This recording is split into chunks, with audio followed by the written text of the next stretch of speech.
시청자 여러분 안녕하십니까? 크리스찬 헤럴드 TV 뉴스룸의 손동원입니다. 오늘 여러분과 함께 나눌 주제는 촌철살인, 촌철활인입니다. 물은 답을 알고 있다라는 책에 보면 아주 신기한 결과들이 소개되어 있는데요. 물에게 글씨를 보여주거나 또 말을 해주고 음악을 들려주면서 물의 결정체의 모양을 촬영해 보았더니 아주 다양한 모양의 결과가 나타났습니다. 예를 들어서 사랑이나 감사와 같은 좋은 말에 대해서는 물이 아름다운 모양의 결정체를 이루었고, 시기나 질투와 또 좌절과 같은 네거티브한 말에 대해서는 흉한 모양의 결정체를 이루었습니다. 의식이 없는 물도 말의 반응을 보이는데 우리 인간들에게 말의 영향력이 얼마나 큰 것인가를 잘 알 수 있습니다. 촌철살인이란 한치의 쇠붙이로도 사람을 죽일 수 있다라는 뜻으로 간단한 말로도 남을 감동시키거나 남의 약점을 찌를 수 있다는 의미입니다.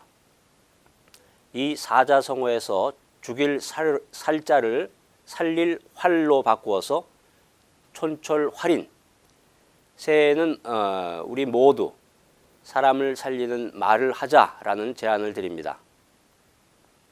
살고 죽는 것이 사람의 혀의 힘에 달려 있는데 이웃에게 함부로 말하면 상처를 줄 뿐만 아니라 자신까지도 망치게 됩니다.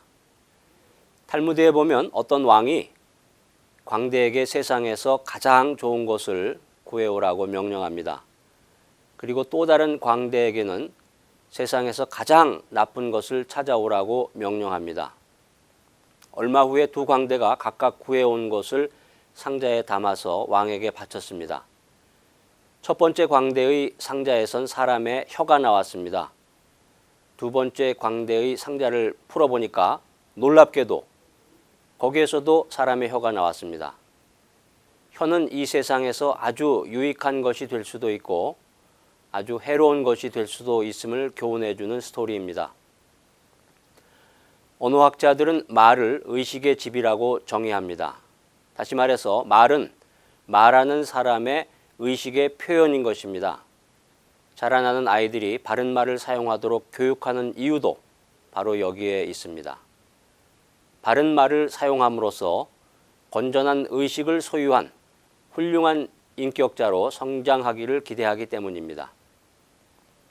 예수께서도 입에서 나오는 것들은 마음에서 나오나니 이것이야말로 사람을 더럽게 한다라고 말씀하셨습니다.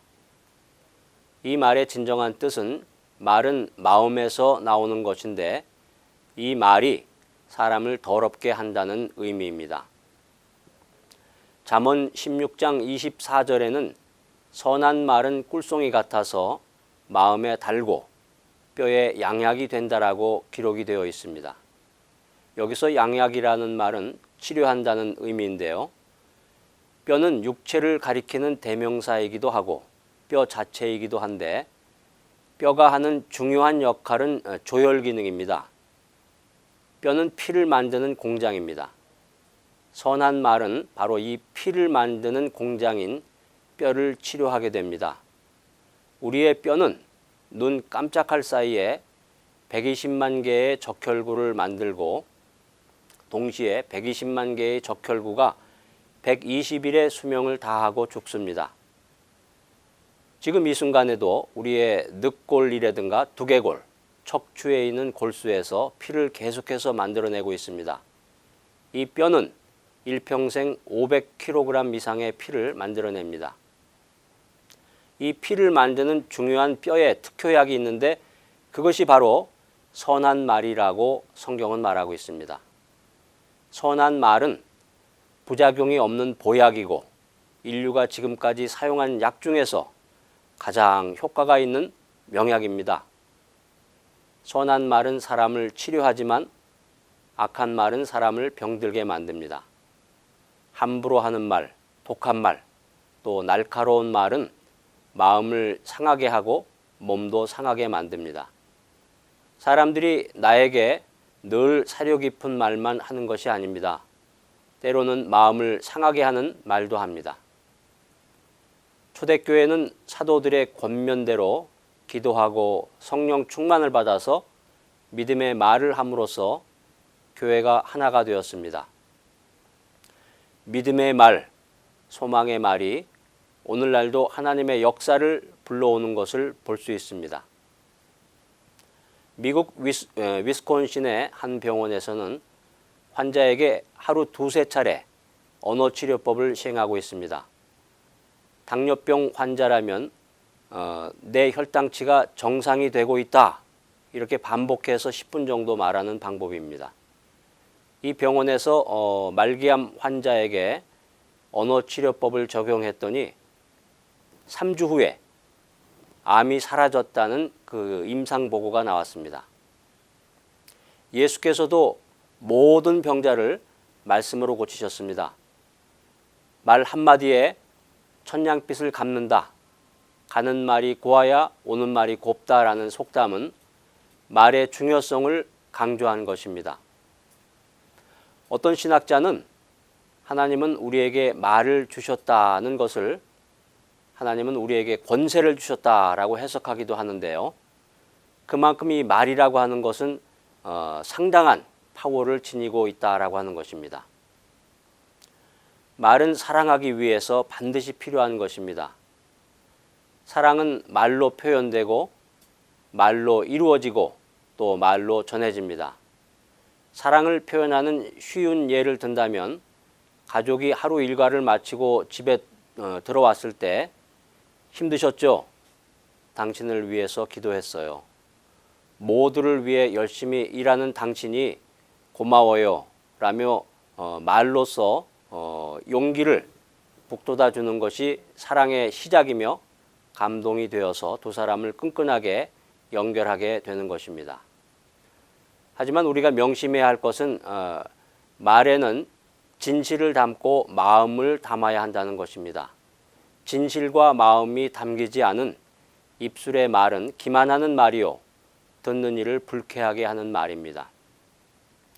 진실과 마음을 담아서 말할 때 우리의 말은 생명력을 갖고 또 하나님을 감동시키고 동시에 사람을 감동시킬 수 있는 것입니다. 초대교회는 인생이 말대로 된다는 야고보 사도의 가르침을 받아서 믿음의 말, 또 복된 말을 했습니다. 우리도 말이 인생의 열매가 된다는 사실을 명심하고 복된 말, 좋은 말을 하면서 살아야 합니다. 크리스찬은 다른 어떤 영역보다 언어 생활에서 변화와 성숙을 이루어야 하는 하나님의 자녀들입니다. 향기나는 언어 생활을 위해서 우리는 하나님 앞에서 새해를 맞아서 새롭게 결단해야 합니다. 골로새서 3장에서 하나님은 우리의 언어 생활의 기준을 제시하시면서 우리의 언어가 변화되기를 원하십니다. 이 말씀은 예수 그리스도께서 우리들에게 보여주신 언어 생활의 모습입니다. 우리는 이 기준들이 우리의 언어와 대화에 나타나도록 결단하고 우리의 언어를 훈련해야 합니다. 언어란 전통적으로 인간의 생각이나 감정을 표현하고 전달하는 수단으로 이해되어 왔습니다. 그러나 언어는 단지 의사소통을 위한 수단만이 아니라 인간의 언어에는 가치관과 세계관이 내포되어 있습니다. 언어를 사용하는 개인의 독특한 가치관이 언어 속에 포함되어 있는 것입니다. 인간은 언어를 통해 생각하고 언어와 더불어 느끼며 또 언어 속에서 존재합니다. 그래서 언어를 바르게 사용해야 되는 것입니다. 그렇다면 언어를 어떻게 사용해야 할까요? 뉴스룸 새해 제안 1, 긍휼과 자비의 말을 합시다. 긍휼은 상대방의 필요를 깊이 깨닫고 그 필요를 채워주기 위해서 할 수 있는 말과 행동을 의미합니다. 우리의 언어는 나 중심이 아니라 철저하게 상대방 중심의 섬김의 말이 되어야 합니다. 충분히 경청하며 들을 때 상대방의 문제와 필요를 알고 또 채워줄 수 있습니다. 우리가 비즈니스 하는 사람들이 손님들에게 언제나 친절하게 대하는 것처럼 누구를 만나든지 항상 친절하게 대할 수 있는 자세를 결단하고 준비해야 합니다. 뉴스룸 새해 제안 2, 겸손과 온유의 말을 합시다. 예수 그리스도의 트레이드 마크는 겸손과 온유입니다. 새해에는 이웃을 귀하게 여기고 부드럽고 따뜻하게 대하는 말과 태도를 보여야 합니다. 뉴스룸 새해 제안 3, 오래 참고 용납과 용서의 말을 합시다. 가장 어려운 것이 오래 참는 말입니다. 비교의 말이나 부당한 말, 공격적인 말이나 오해의 말, 또 거짓의 말을 들으면 누구나 쉽게 분노합니다. 오래 참는 것은 이러한 상황 속에서도 인내하고 분노하지 않으며 사랑 안에서 진실을 말하는 자세입니다. 주님을 부인한 베드로에게 예수께서는 요한복음 21장에서 베드로를 책망하시기보다는 용납하고 또 용서하셨을 뿐만 아니라 나를 사랑하느냐 이 말씀을 3번이나 물으시면서 베드로를 품어주시고 또 회복시켜 주셨습니다. 2016년에는 인내의 말, 용납과 용서의 말이 더 많이 필요할 것입니다. 새해 제안 뉴스룸 4, 사랑과 평안과 감사의 말을 합시다. 사랑, 평안, 감사는 우리가 하나님의 자녀인 것을 가장 잘 나타내주는 말입니다. 새해에는 어떤 경우에도 사랑의 자세, 평안과 감사를 잃지 않는 성도가 되겠다고 결단해야 합니다. 크리스천으로서 품위를 손상시키는 용어는 사용하지 말고 은혜가 되는 말을 사용하겠다고 결단해야 합니다. 새해 제안 뉴스룸 5, 복음을 전하는 말을 합시다. 영원한 천국에 대해서 시치미를 떼고 사는 사람들, 또 절망과 고난 속에 있는 사람들을 위해서 기도하지 못하고 한숨만 쉬는 사람들, 그들은 입은 있지만 말이 없는 사람들입니다. 기독교 공동체는 복음을 말하는 사람들의 모임입니다. 복음이 전해지는 곳에 죽었던 생명들이 살아나는 역사가 일어납니다. 미국에 있는 어떤 회사의 격리 책임자가 갑자기 자살을 하는 사건이 생겼습니다. 경찰은 즉각적으로 조사에 나섰습니다. 그런데 표면상으로는 자살할 만한 아무런 이유가 없었습니다. 그가 맡았던 회사 장부도 아무런 문제가 없었습니다. 그러다가 휴지통에서 작은 쪽지 하나를 발견하게 되었습니다. 그 쪽지에는 나는 지난 30년 동안 단 한 번도 칭찬을 들어보지 못했다. 이제는 진절머리가 난다. 이렇게 사느니 차라리 죽는 편이 나을 것이다 라고 적혀 있었습니다. 시청자 여러분, 이처럼 칭찬 한마디가 사람의 생사를 좌우할 수 있습니다. 사람은 누구나 칭찬 듣기를 원합니다. 시청자 여러분, 지금 바로 칭찬을 시작하십시오. 한국 사람들은 대체적으로 칭찬에 인색한 편입니다. 자식도 속사랑으로 키워야지 겉으로 사랑을 표현하면 망친다는 엄격함을 지니고 있습니다.